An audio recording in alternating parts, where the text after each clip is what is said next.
Hello, and welcome to At Home with Lucas. So I'm going to be talking about this desk chair that you should not buy at all. You may buy it if the needs that I have aren't the needs that you have. So in this video, I'm going to be breaking down this desk chair and talking about all the failures of it, and I may actually throw in a few positives along the way, but I don't know. So let's go ahead and check it out.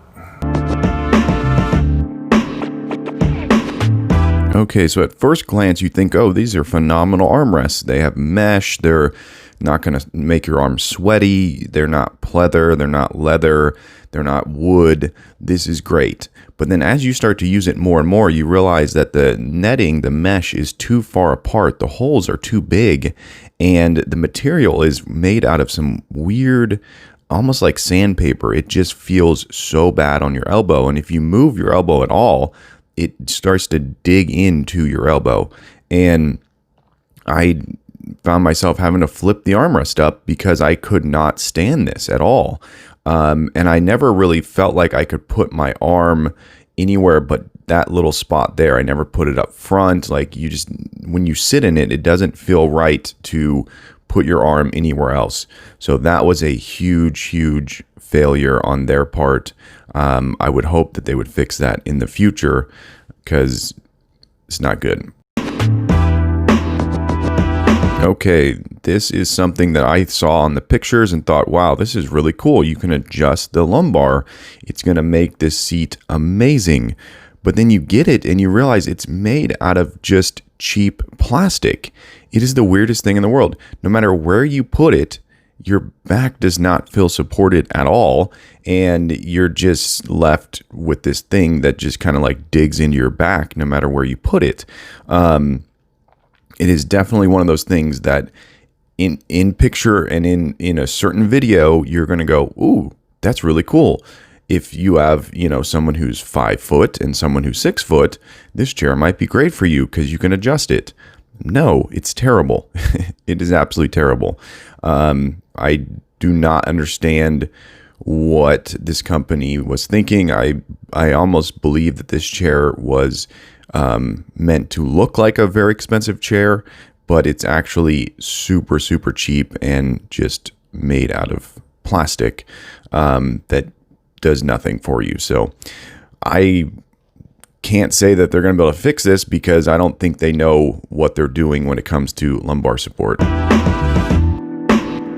Okay, so this is definitely something to watch out for.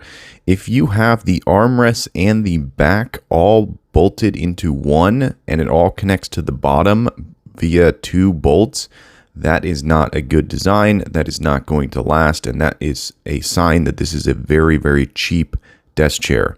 You do not want that. You want the armrests to bolt into the bottom by themselves and the back to bolt to the bottom by itself also. So when you see this, don't buy it unless it's really cheap. If it's cheap, buy it because that's a good price. Okay, this is kind of a personal preference for me. A lot of cheap desk chairs do this, and it drives me absolutely nuts. When you put it in the locking position, no matter what you do, it will not stay upright. It has a little, maybe an inch or so, where it rocks back, and that just absolutely drives me crazy because I feel like I can't sit upright because of right there. See how it's rocking back?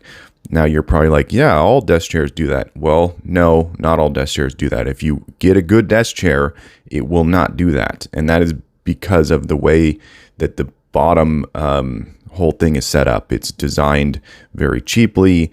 And so, if you're buying a desk chair and you see that lever, well, really, if you see one lever, then you know you're buying a very cheap desk chair. A good desk chair has 2 to 3 levers. That's a sign that you're getting something that's going to last, and it's built right.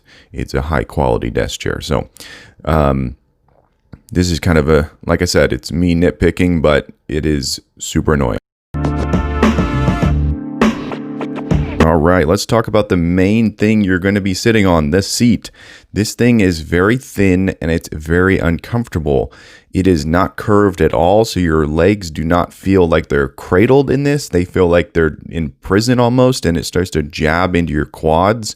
The padding is not made out of like good foam. It's made out of very cheap foam. And then also it's advertised as being like 18 inches or something, but it's really only like 15, if that, because it tucks into the back. So once again, this is a bad design, and it's done this way because it's cheaper. So you're losing at least 2 to 3 inches because it's in the back. Don't know why they did it that way. I don't know why they wouldn't want to give you all the cushion you could get, but once again, this is a cheap desk chair that's trying to be advertised as an expensive desk chair, and it's just such a shame that companies would do this. I wouldn't pay anything for this desk chair because it's not good at all. All right, so the best part about this thing was it was super easy to take apart. I was so excited when I was able to finally break this thing down and send it back to Amazon where it belongs. Also, this is the best tool ever. I love this tool. Super awesome. All right, there you go. That's the desk chair. Don't buy this. It is sad that Amazon cannot seem to have their star rating, have their system not push up garbage, but that's what's happening, and it's absolutely so annoying. I have a brand new desk chair back here that I don't even know if I'm going to be able to use it because they keep pushing these generic junk desk chairs that are sold for a premium price. I mean, they're not super cheap, so you would expect them to have something that was comfortable and quality, but they're not. Sad, so sad. But anyways, if you like this video, if I helped you out in any way, hit that like button. If you want to join the At Home family and you want to be a part of this crew, hit that subscribe button. Every time I get a subscriber, I get a boost to make more and more videos, and in turn, that's going to help you out because you're going to see that little blue dot appear showing this guy's got more content. But as always, I thank you so much for watching each and every one of my videos, and I will catch you in the next one. Bye-bye.